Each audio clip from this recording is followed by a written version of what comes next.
বন্ধুরা, এটি মধ্যপ্রদেশের ইন্দোর শহরের এক সত্যি কাহিনী, যেখানে অভিজিৎ নামের এক ছেলে চাকরির সন্ধানে নিজের বাড়ি থেকে অনেক দূরে এসেছিল, চোখে আশা আর মনে ভয় নিয়ে। কারণ এখন তার কাছে হারাবার মতো আর কিছুই অবশিষ্ট ছিল না, শুধু সেই আশাটুকু ছাড়া, যা তাকে প্রতিদিন এগিয়ে যাওয়ার সাহস দিত। অভিজিৎ প্রতিদিনের মতোই সেদিনও শহরের ভিড়ঠাসা রাস্তায় ঘুরতে ঘুরতে ক্লান্ত হয়ে পড়েছিল। হাতে ছিল একটা পুরনো ফাইল, যাতে তার সব সার্টিফিকেট রাখা ছিল। সেই সব সার্টিফিকেট জানিয়ে একসময় সে গর্ব করত, কিন্তু আজ সেই কাগজগুলোই তার কাছে বোঝা মনে হচ্ছিল। কারণ সব জায়গায় মানুষ তাকে একটাই প্রশ্ন করত, এক্সপিরিয়েন্স আছে কি? আর প্রতিবারই তার কাছে উত্তরের বদলে থাকত শুধু নীরবতা। আর এই নীরবতাই ধীরে ধীরে তার আত্মবিশ্বাস ভেতর থেকে ভেঙে দিয়েছিল। যাই হোক বন্ধুরা, সন্ধ্যা হতেই অভিজিতের পেটে ক্ষুধার আগুন তীব্র হতে লাগল।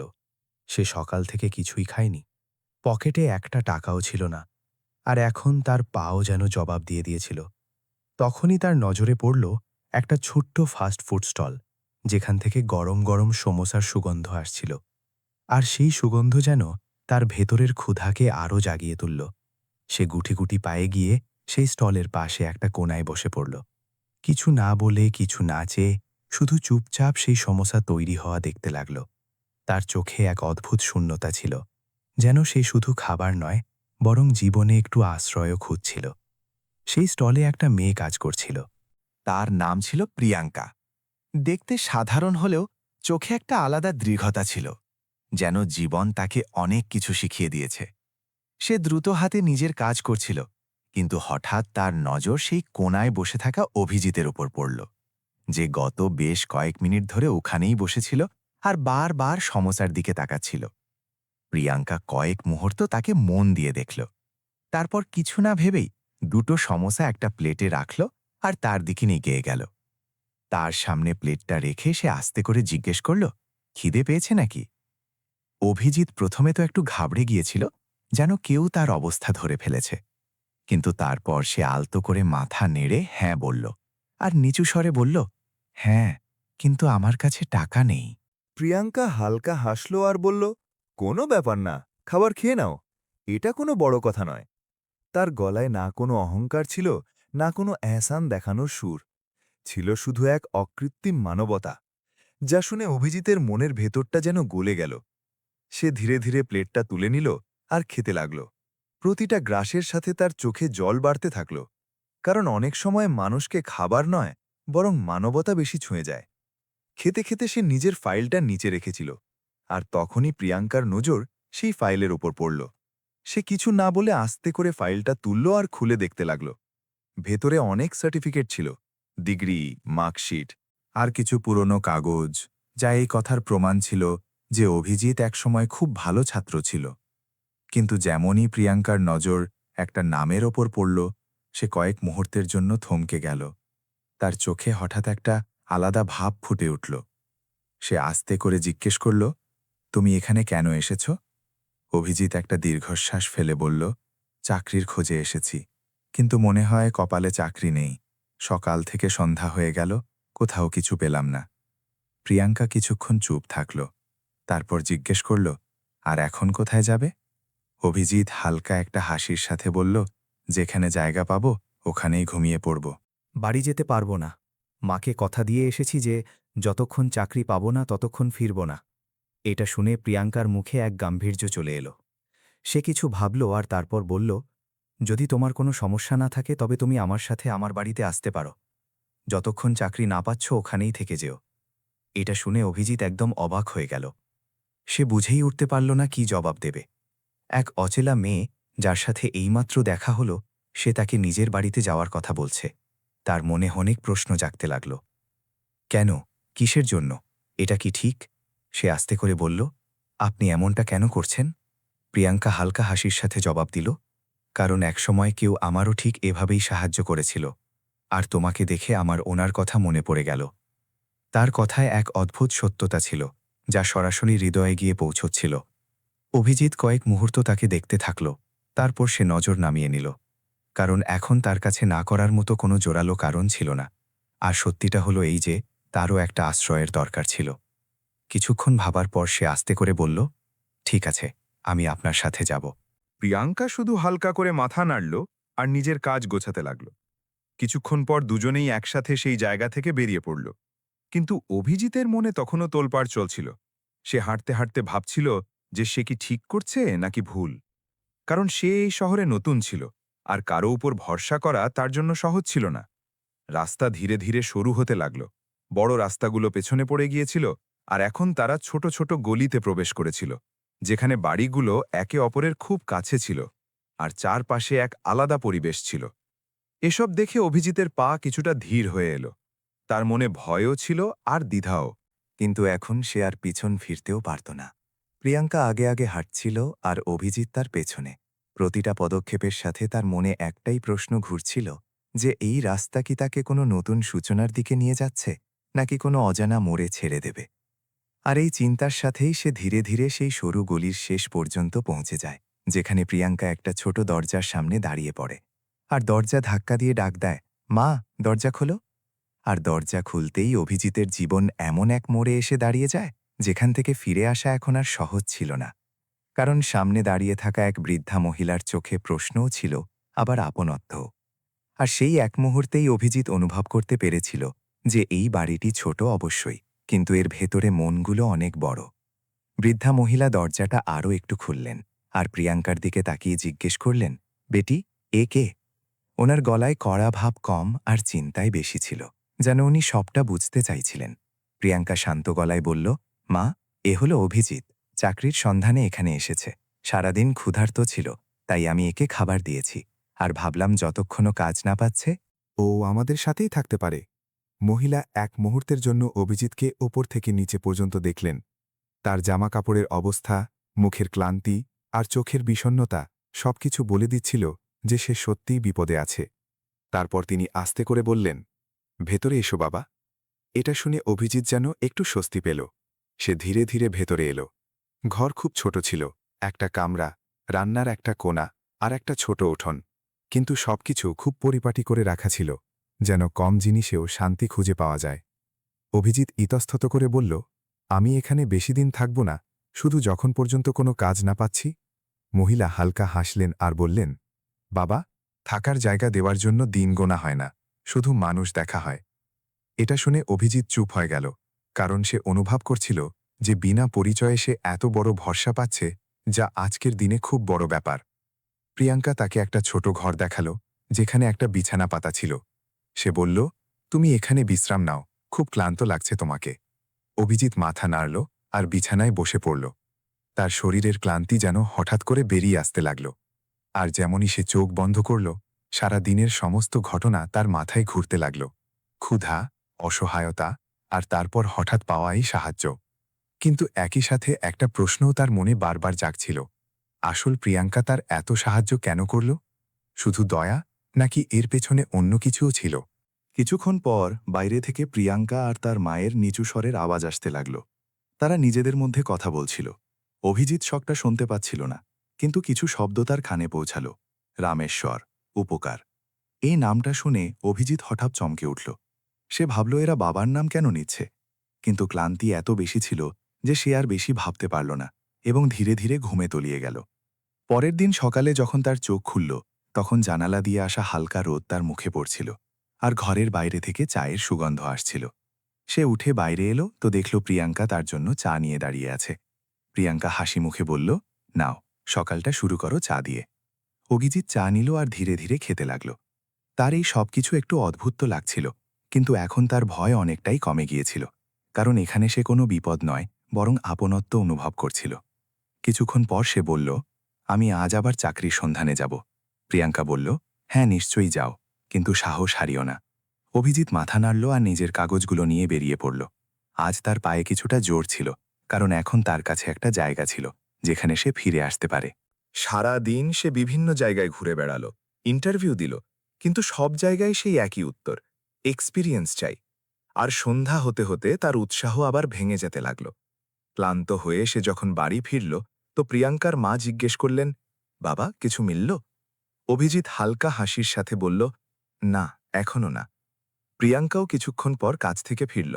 সে অভিজিতের মুখের বিষণ্ণতা দেখে ফেলেছিল, কিন্তু কিছু বলার বদলে শুধু এটুকু বলল, কোনো ব্যাপার না, কাল আবার চেষ্টা করব। দিনগুলো এভাবেই কাটতে লাগল। 1 দিন, 2 দিন, 3 দিন, কিন্তু অভিজিৎ কোথাও চাকরি পেল না। প্রতিদিন তার আশা একটু একটু করে কমে যাচ্ছিল, আর তার মুখে ক্লান্তির সাথে হতাশা স্পষ্ট ফুটে উঠছিল। এক সন্ধ্যায় যখন সে খুব মন খারাপ করে বসেছিল, তখন প্রিয়াঙ্কা তার কাছে এলো আর বলল, এভাবে চুপচাপ থাকলে মনটা আরও ভারী লাগবে, চলো বসে কথা বলি। অভিজিৎ প্রথমে তো চুপ ছিল, কিন্তু তারপর সে প্রিয়াঙ্কার কাছে এসে বসল। আর কিছুক্ষণ নীরবতার পর প্রিয়াঙ্কা নিজের সম্পর্কে বলতে শুরু করল। কিভাবে এক দুর্ঘটনায় তার বাবা চলে গিয়েছিলেন, কিভাবে তার ভাই সঙ্গ ছেড়ে দিয়েছিল, আর কিভাবে সে তার মায়ের সাথে মিলে এই জীবন গড়ে তুলেছে। তার কথায় কষ্ট ছিল, কিন্তু সাথে এক অদ্ভুত শক্তিও ছিল, যা শুনে অভিজিতের মনে হল যে তার নিজের সমস্যাগুলো হয়তো অতটা বড় নয়। তারপর অভিজিৎ নিজের মনের কথা বলতে শুরু করল। নিজের বাবার অসুস্থতা, জমি বিক্রি হয়ে যাওয়া আর শেষে সবকিছু হারিয়ে ফেলা। তার গলা নিচু ছিল, কিন্তু প্রতিটা শব্দ হৃদয় থেকে বের হচ্ছিল। যেমনই সে তার বাবার নাম নিল, প্রিয়াঙ্কা আর তার মা দুজনেই একদম চুপ হয়ে গেল। তাদের চোখে হঠাৎ জল চলে এলো, আর ঘরের পরিবেশটা একদম বদলে গেল। অভিজিৎ ঘাবড়ে গিয়ে জিজ্ঞেস করল, কি হয়েছে, আপনারা এভাবে কেন তাকাচ্ছেন? প্রিয়াঙ্কার মা কাঁপা গলায় বললেন, তোমার বাবা, তার নাম কি সত্যিই ওটাই? অভিজিৎ অবাক হয়ে বলল, হ্যাঁ, কিন্তু আপনি কিভাবে জানলেন? এটা শুনেই দুজনের চোখ দিয়ে জল বইতে শুরু করল। আর সেই মুহূর্তে অভিজিৎ অনুভব করল যে তার জীবনের কোনো পুরনো সম্পর্ক হঠাৎ তার সামনে এসে দাঁড়িয়েছে। এমন এক সম্পর্ক যা সে এখন পর্যন্ত বুঝতে পারেনি। আর সেই অজানা সম্পর্কের সত্যতা জানার জন্য তার হৃদয় দ্রুত স্পন্দিত হতে লাগল। কারণ যে নামটাকে সে এখন পর্যন্ত শুধু নিজের অতীতের এক স্মৃতি ভাবত, সেই নামটাই আজ তার সামনে এক নতুন গল্পের দরজা খুলতে যাচ্ছিল। প্রিয়াঙ্কার মা কাঁপতে কাঁপতে পাশে রাখা চারপাইয়ের সাহায্য নিয়ে বসে পড়লেন। ওনার চোখ দিয়ে অবিরাম জল ঝরছিল, যেন বছরের পর বছর ধরে চেপে রাখা ব্যথা আজ বেরিয়ে এলো। তিনি অভিজিতের দিকে তাকালেন আর বললেন, বাবা, তোমার বাবা আমাদের জন্য শুধু একজন মানুষ ছিলেন না, তিনি আমাদের জন্য ভগবানের মতো ছিলেন। অভিজিৎ এটা শুনে স্তব্ধ হয়ে গেল। সে কখনো ভাবেনি যে তার বাবার কারো জীবনে এতটা প্রভাব থাকতে পারে। সে আস্তে করে বলল, কিন্তু কিভাবে? প্রিয়াঙ্কা একটা দীর্ঘশ্বাস নিয়ে বলল, যখন আমাদের বাবা মারা গিয়েছিলেন, তখন আমাদের কাছে কিছুই অবশিষ্ট ছিল না, না টাকা, না কোনো আশ্রয়। আর আমাদের পাশে দাঁড়ানোর মতোও কেউ ছিল না। মানুষ শুধু পরামর্শ দিত, সাহায্য করতে কেউ আসত না। তার গলা ধরে এলো, তাও সে নিজেকে সামলে নিয়ে বলল, ঠিক সেই সময়ে তোমার বাবা এসেছিলেন। তিনি আমাদের অবস্থা দেখলেন আর কিছু না ভেবেই আমাদের সামলে নিলেন। এই দোকানটাও তিনি শুরু করিয়ে দিয়েছিলেন। তিনি বলেছিলেন, পরিশ্রম করলে কখনো ক্ষুধার্ত থাকতে হবে না। প্রিয়াঙ্কার মা বললেন, যদি তিনি সেদিন সাহায্য না করতেন, তবে হয়তো আমরা কোথাও ভিক্ষা করতাম। বাবা, তিনি আমাদের বাঁচার পথ দেখিয়েছিলেন। এটা শুনে অভিজিতের চোখও ভিজে গেল। তার নিজের বাবার কথা মনে পড়ে গেল। বাইরে থেকে কঠোর, কিন্তু ভেতর থেকে খুব নরম মনের মানুষ, যিনি সবসময় অন্যের জন্য কিছু না কিছু করতেন। আর আজ সেই ভালো কাজগুলোই তার সামনে দাঁড়িয়েছিল। অভিজিৎ নিচু স্বরে বলল, আমি জানতাম না যে বাবা এত কিছু করেছিলেন। প্রিয়াঙ্কা হাসল। ভালো মানুষরা নিজেদের কাজের কথা জাহির করে না, শুধু চুপচাপ কারো জীবন বদলে দেয়। সেই রাতে তিনজন অনেক রাত পর্যন্ত বসে থাকলেন, গল্প করতে থাকলেন। কিন্তু সেই রাতের পর অভিজিতের ভেতর কিছু একটা বদলে গিয়েছিল। এখন তার মনে হচ্ছিল সে এখানে কোনো অতিথি নয়, বরং এই বাড়িরই একটা অংশ। পরের দিন সকালে যখন অভিজিৎ উঠল, তখন তার মুখে কোনো বিষণ্ণতা ছিল না, বরং এক নতুন চিন্তা ছিল। সে নিজেকে বলল, এখন আমাতেই বিশ্বাস ভাঙতে দিলে চলবে না। সে সেদিনও চাকরি খুঁজতে বের হল, কিন্তু সন্ধ্যা পর্যন্ত সেই একই ফলাফল, না চাকরি, না আশা। কিন্তু আজ সে আগের মতো ভেঙে পড়েনি, কারণ এখন তার কাছে একটা কারণ ছিল। সন্ধ্যায় সে যখন প্রিয়াঙ্কার স্টলে পৌঁছাল, তখন দেখল প্রিয়াঙ্কা একাই সব সামলাছে, খদ্দের, খাবার, টাকা, আর তার মুখে ক্লান্তি স্পষ্ট ছিল।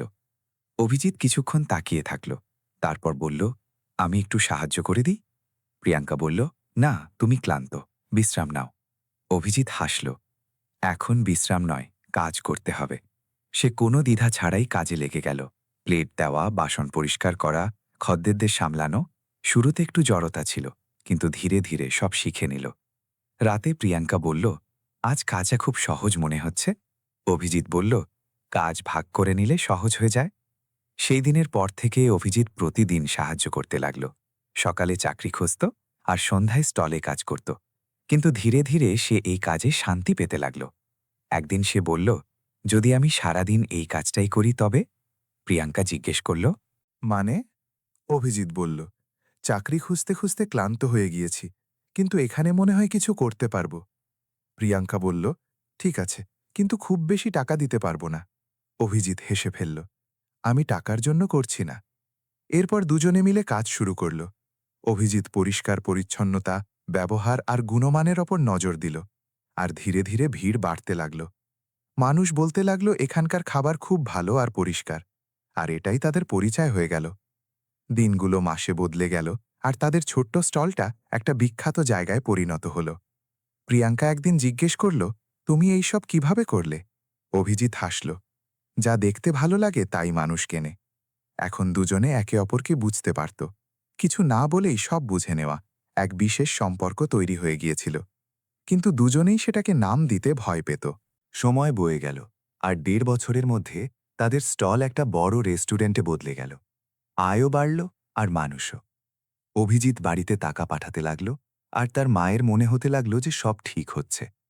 তখনই একদিন ওনার ফোন এলো, যাতে তিনি এমন এক কথা বললেন যা অভিজিতের হৃৎস্পন্দন বাড়িয়ে দিল। ফোনে তার মায়ের গলা ভেসে এলো, বাবা, এখন তুই বাড়ি আয়। আমরা তোর জন্য একটা খুব ভালো মেয়ে দেখেছি। এবার তোর বিয়ে দিয়ে দেওয়া উচিত। এটা শুনতেই অভিজিৎ কয়েক মুহূর্তের জন্য চুপ হয়ে গেল।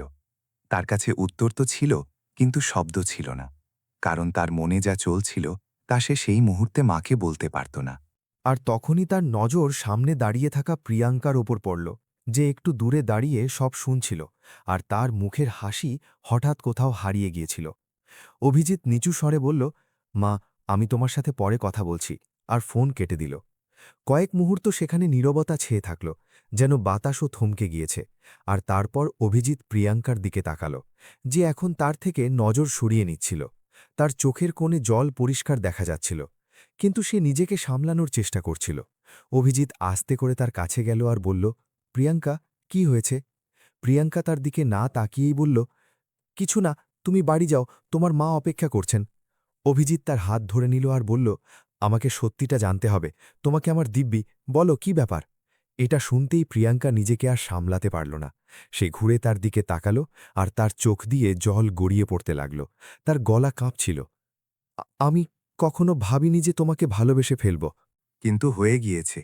আর যখন শুনলাম তোমার বিয়ের কথা চলছে, তখন আমার এটা সহ্য হল না। তার শব্দগুলো সরাসরি অভিজিতের হৃদয়ে গিয়ে লাগল। প্রিয়াঙ্কা নিজের চোখের জল মুছতে মুছতে বলল, কিন্তু তুমি চিন্তা করো না, আমি তোমাকে আটকাবো না। তুমি যেখানে খুশি পাবে সেখানেই বিয়ে করো। আমি তোমার জন্য সব সময় খুশি থাকব। এতটুকু বলে সে চলে যেতে লাগল। কিন্তু এবার অভিজিৎ তাকে যেতে দিল না। সে তার হাত আরও শক্ত করে ধরে নিল আর বলল, এত সহজে তোমাকে যেতে দেব? প্রিয়াঙ্কা অবাক হয়ে তার দিকে তাকাল, আর অভিজিৎ প্রথমবার নিজের মনের কথা খুলে বলল, প্রিয়াঙ্কা, আমিও তোমাকে ভালোবেসে ফেলেছি, অনেক আগে থেকে। কিন্তু আমি ভয় পেতাম যে পাছে তুমি এটা না ভাবো যে আমি তোমার উপকারের ঋণ শোধ করছি। প্রিয়াঙ্কার চোখে একটা আশার আলো ফুটে উঠল, আর সে আস্তে করে জিজ্ঞেস করল, সত্যি? অভিজিৎ হেসে বলল, হ্যাঁ সত্যি, আর এখন আমি আর কিছু লুকাতে চাই না। সেই মুহূর্তে দুজনের মধ্যে যে দূরত্ব ছিল তা মিটে গেল, আর দুজনে নিজেদের সম্পর্ককে একটা নাম দিয়ে দিল, ভালোবাসা। এরপর অভিজিৎ তার মাকে ফোন করল, আর সবকিছু সত্যি সত্যি জানিয়ে দিল, প্রিয়াঙ্কার সম্পর্কে, তার সংগ্রামের সম্পর্কে, আর নিজের ভালোবাসার সম্পর্কে। কিছুক্ষণ তার মা চুপ থাকলেন। তারপর তিনি বললেন, বাবা, যে মেয়ে কঠিন সময়ে তোর পাশে দাঁড়িয়েছিল, তার থেকে ভালো জীবনসঙ্গিনী আর কেউ হতে পারে না। যদি তুই খুশি থাকিস তবে আমাদের কোনো আপত্তি নেই।